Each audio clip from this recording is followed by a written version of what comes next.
எஃப்டீன் files அப்படின்னு இணையத்தில் தொடர்ந்து நம்ம பார்த்துட்டே இருக்கிறோம். அதில் கொடூரமான விஷயங்கள் நிறைய இருக்குது. ஒரு தீவில் உலகம் முழுவதும் இருக்கிற குழந்தைங்களை, பெண்களை, 18 வயசு கீழே இருக்கிற சின்ன பிள்ளைங்களை பையன் பொண்ணுன்னு வித்தியாசம் இல்லாமல் கடத்திட்டு வந்து அவங்கள பாலியல் ரீதியாக உலக பணக்காரர்களுக்கு விருந்து படைக்கிறது, மனித மாமிசத்தை சாப்பிட்றதுன்னு பார்க்கவே சகிச்சிக்க முடியாத கொடூரங்கள் நடந்ததுக்கான ஆவணங்கள் வெளியாக இருக்குது. இதில் உலகத்தில் இருக்கிற முக்கியமான ஆட்களோட நிறைய பேருடைய பேர் இருக்குது. டொனால்ட் ட்ரம்ப் பேர் இருக்குது, பில்கேட்ஸோடைய பேர் இருக்குது, நம்ம பாரத பிரதமர் நரேந்திர மோடி அவர்களுடைய பேர் இருக்குது.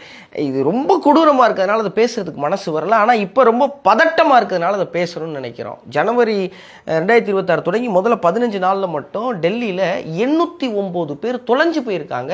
போலீஸ் கம்ப்ளைண்ட் படி அந்த போலீஸ் கம்ப்ளைண்ட்டில் தொலைஞ்ச 809 பேரில் கிட்டத்தட்ட 572 பேர் பெண்களாகவும் குழந்தைங்களாகவும் இருக்காங்களாம். இதில் 235 பேரை கண்டுபிடிச்சாச்சு. 572 பேர் என்ன ஆனாங்கன்னு தெரியல. வெறும் 15 நாளில் டெல்லியில் மட்டும், இந்தியா முழுவதும் இல்லை. சரி, என்ன நடக்குதுன்னு கொஞ்சம் தேடி பார்த்தோம்னா 2018 22 வரைக்கும் கடந்த 5 ஆண்டுகளில் மட்டும் இந்தியாவில் 9,30,000 பெண்களும் குழந்தைகளும் காணாமல் போயிருக்காங்களாம். இவங்க எங்கே போனாங்க, என்ன ஆனாங்க, யார் கடத்துனா, இது என்னன்னு ஒன்றுமே புரியல.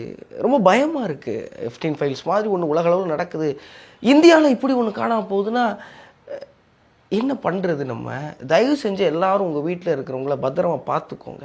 இதுக்கு முன்னாடி என்ன அரசியல் இருக்குது, இதுக்கு முன்னாடி என்ன ஏது மாஃபியா கீஃபியா படங்களை காட்டுறதா தெரியல. ஆனால் ஒன்றே ஒன்று சொல்லணும் தோணும், தயவு செஞ்சு பத்திரமா இருக்கு. இப்போ இதில் பாதிக்கப்பட்ட வட மாநிலங்கள் நிறைய, நீங்கள் யோசிச்சு பாருங்களேன். போலீஸில் ஃபைலான கேசஸ் இது. ஆதரவு இல்லாமல் இருக்கிறவங்க, கண்டுக்கு ஆள் இல்லாமல் இருக்கிறவங்க, போலீஸை போய் கம்ப்ளைண்ட் பண்ண முடியாமல் இருக்கிறவங்கன்னு எத்தனை பேர் தொலைஞ்சு போயிருப்பாங்க. பெருநகரங்கள் எப்படின்னா கிராமங்களில் நம்ம வீட்டில் இருக்கவங்களை பார்த்துக்க வேண்டிய பெரிய பொறுப்பும் கட்டாயமும் எல்லாருக்கும் இருக்குது. தயவு செஞ்சு கெஞ்சி கேட்டுக்கிறேன், எல்லாரும் குழந்தைங்களை, பெண்களை பத்திரமா பார்த்துக்கோங்க. பாரத மாதாக்கு ஜெய் அப்படிங்கிறோம்.